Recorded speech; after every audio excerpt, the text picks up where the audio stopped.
প্রবাসী বাংলা সংস্কৃতির আবহ ধরে রাখতে এবং পারস্পরিক সম্প্রীতি বৃদ্ধির লক্ষ্যে নিউ জার্সিতে অনুষ্ঠিত হলো বনভোজন।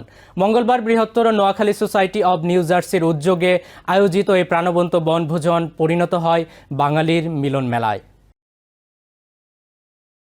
শহরের কোলাহল, ব্যস্ততা আর কংক্রিটের দেয়ালের গণ্ডি পেরিয়ে বেলপ্লেন স্টেট ফরেস্টে প্রবাসী বাংলাদেশিরা দিনটি কাটিয়েছেন হাসি, গল্প, গান ও মিলন মেলার মধ্য দিয়ে। নোয়াখালীর পিকনিক বরাবরই ভালো লাগে। ওনাদের স্পেশাল হচ্ছে ওনারা নিজে রান্না করে এবং এখানে খুবই আনন্দ। নোয়াখালীর পিকনিকে আসলাম, অনেক এনজয় করলাম, খুব ভালো লাগলো, খাওয়া দাওয়া অনেক ভালো হয়েছে। অনুকূল আবহাওয়ায় প্রবাসী বাংলাদেশি, তাদের পরিবার পরিজন ও কমিউনিটির বিশিষ্টজনেরা অংশ নেন এই বনভোজনে। সকালের নরম রোদ, দুপুরের উষ্ণতা আর বিকেলের স্নিগ্ধতায় দিনটি হয়ে ওঠে স্মরণীয়।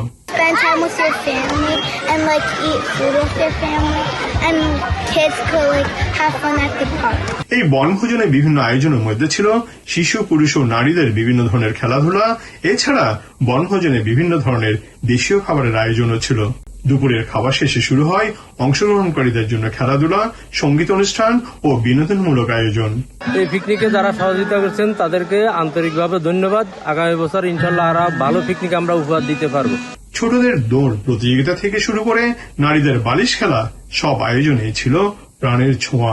বনভোজনের সার্বিক তত্ত্বাবধানে ছিলেন সংগঠনের ভারপ্রাপ্ত সভাপতি সিরাজুল হক, সাধারণ সম্পাদক সাইফুল ইসলাম সেলিম, কোষাধ্যক্ষ শামসুল আলম চৌধুরী ও আহ্বায়ক জহিরুল ইসলাম সিন্টু।